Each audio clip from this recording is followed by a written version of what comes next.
नमस्कार, आप देख रहे हैं 7 टीवी भारत हिंदी। मैं हूं आपके साथ सुशील गिरीश। प्रशांत किशोर बिहार में क्यों नहीं हासिल कर पाएंगे केजरीवाल वाली कामयाबी, आइए इस पर चर्चा करते हैं। दिल्ली के पूर्व मुख्यमंत्री और आम आदमी पार्टी के सर्वेसर्वा अरविंद केजरीवाल की तरह ही राजनीतिक प्रयोग प्रशांत किशोर बिहार में कर रहे हैं। जाहिर है कि दोनों के बीच तुलना तो होती रही है। अब जब बिहार में जन सुराज को लेकर चर्चाएं बढ़ गई हैं, एक बार फिर यह मूल्यांकन बनता है कि प्रशांत किशोर क्या अरविंद केजरीवाल की तरह सफलता हासिल कर लेंगे। बिहार विधानसभा चुनाव में प्रशांत किशोर और उनकी जन सुराज पार्टी को जबरदस्त लाइमलाइट मिल रही है। कहा जा रहा है कि वह एनडीए का खेल बिगाड़ सकते हैं। शायद यही कारण है कि प्रशांत किशोर का एटीट्यूड भी बदला बदला सा दिखने लगा है। वो पत्रकारों से बात करते हुए बहुत जल्दी आत्मा खो दे रहे हैं। पिछले दिनों कम से कम 3 सुलझे हुए पत्रकारों से वो ऐसे उलझे जो उनके लिए कतई जरूरी नहीं था। इस तरह का व्यवहार कोई भी शख्स गुस्सा या खींच में करता है। मतलब या तो उन्हें एहसास हो गया है कि वो सत्ता में आ रहे हैं, या ऐसा भी हो सकता है उन्हें यह पता चल गया हो कि उनकी पार्टी बहुत बुरी तरह चुनाव परिदृश्य से गायब हो रही है। सवाल यह उठता है कि क्या प्रशांत किशोर ने अपनी जन सुराज पार्टी के जरिए बिहार की राजनीति में एक नया विकल्प पेश करने की जो कोशिश की, उसमें वे कितने सफल हो रहे हैं। बेरोजगार, शिक्षा, भ्रष्टाचार मुक्त शासन और जाति विहीन राजनीति के मुद्दों को लेकर बिहार के लोगों को पिछले 2 साल से जगा रहे हैं। जाहिर है कि उनकी रणनीति बहुत कुछ दिल्ली में अरविंद केजरीवाल की आम आदमी पार्टी आप की शुरुआती रणनीति से मिलती जुलती है। केजरीवाल ने 2013 में अन्ना हजारे के आंदोलन की लहर पर सवार होकर दिल्ली में स्थापित पार्टियों यानी कि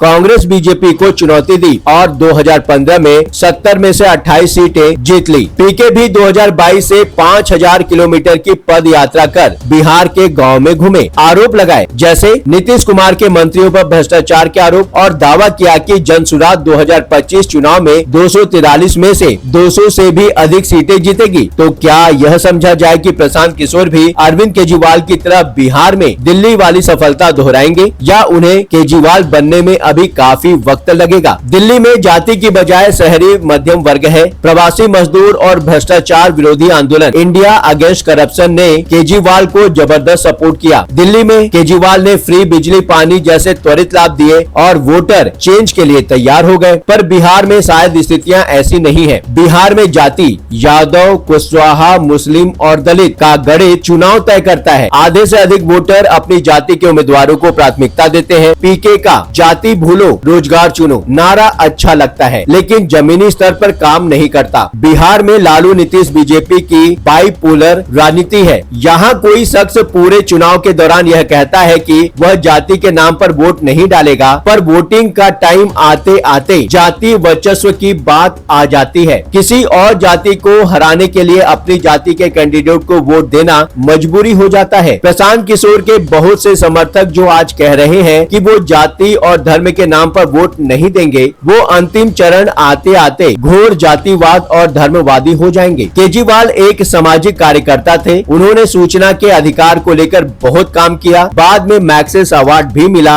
अन्ना हजारे जैसे आइकॉन के सबसे करीबी बन चुके थे। आम आदमी पार्टी की छवि ऐसी बनाई गई कि एक वक्त बीजेपी के लिए राष्ट्रीय स्तर पर वो सबसे बड़ा खतरा बनकर उभरे थे। एक समय ऐसा भी था उन्हें देश भर से छोटे आंदोलनों को समर्थन में आने के लिए आमंत्रण मिलने लगा था। दूसरी तरफ पीके चुनावी स्ट्रेटेजिस्ट रहे हैं। उन्होंने नरेंद्र मोदी 2014, नीतीश 2015, केजरीवाल 2020 और ममता बनर्जी के लिए 2021 सबके लिए काम किया। उनकी कंसल्टेंट के तौर पर ऐसी इमेज बनती है जो पैसा कमाने के लिए कुछ भी कर सकता है। बिहार क्रांति लाने वाले लोगों की भूमिका रही है। यहाँ लोक नायक जयप्रकाश नारायण, लालू यादव और नीतीश कुमार जैसे क्रांतिकारी विचारधारा वाले लोगों को जनता पसंद करती रही है। शायद प्रशांत किशोर को बिहारी जनता पसंद तो करती है, पर उनके लिए वो कुर्बानी को तैयार नहीं है। केजरीवाल ने 2 साल के आंदोलन के बाद मजबूत संगठन बनाया। दिल्ली में 10 साल बाद भी उनको भरपूर फंडिंग मिल रही है और उनके कार्यकर्ता एक्टिव हैं। 2013 में भी एक ऐसा समय था कि दिल्ली में हर गली मोहल्लों में छोटी छोटी बात के लिए आपके कार्यकर्ता टोपी पहने दिखाई देते थे। हर बात के लिए आम आदमी पार्टी की प्रेस विज्ञप्ति समाचार पत्रों के कार्यालयों में घूमती रहती थी, जबकि जन सुराज के लिए भी अभी ये बहुत दूर की कौड़ी है। इसके पीछे बिहार और दिल्ली के बीच क्षेत्रफल भी बहुत मायने रखता है। दिल्ली बहुत छोटी और और घनी बसी हुई है, जबकि बिहार एक बहुत बड़ा स्टेट है। एक्स पर एक यूजर लिखता है कि पीके पुष्पम प्रिया 2.0 है, हाइप ज्यादा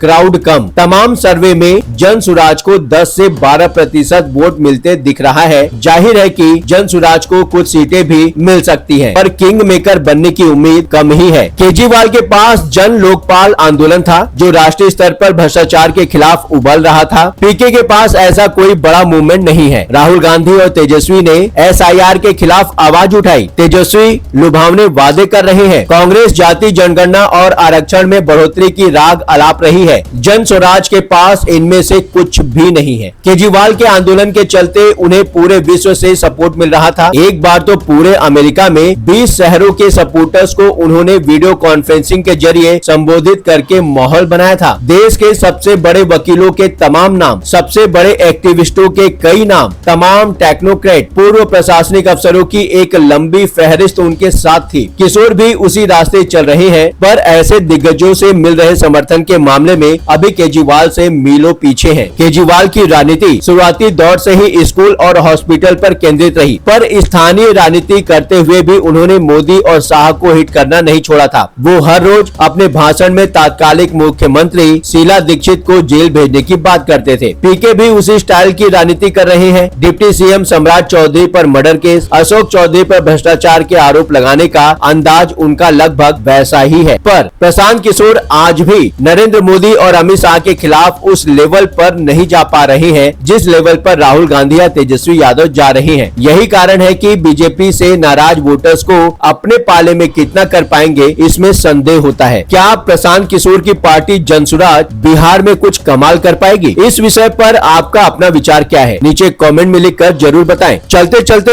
एक बात बताना जरूरी है। यदि आप कोई जरूरी बात हम तक पहुंचाना चाहते हैं, चाहे वह प्रशासन से जुड़ी परेशानी हो, आपके साथ हुआ कोई अन्याय, कोई सामाजिक समस्या या फिर कोई ऐसी बात जिसे समाज के सामने लाना जरूरी है, तो आप बेझिझक स्क्रीन पर दिए गए व्हाट्सएप नंबर 9998323655 पर आप हमसे सिर्फ व्हाट्सएप मैसेज के माध्यम से संपर्क करें। 7 टीवी भारत की टीम आपकी बात को गंभीरता से सुनेगी और जरूरत पड़ी तो पूरी जिम्मेदारी के साथ उसे सबके समक्ष उठाएंगे। आपका विश्वास ही हमारी ताकत है। इस चैनल को सब्सक्राइब करें। वीडियो पसंद आया हो तो वीडियो को लाइक करें। लगातार खबरों के लिए बने रहिए 7 टीवी भारत के साथ।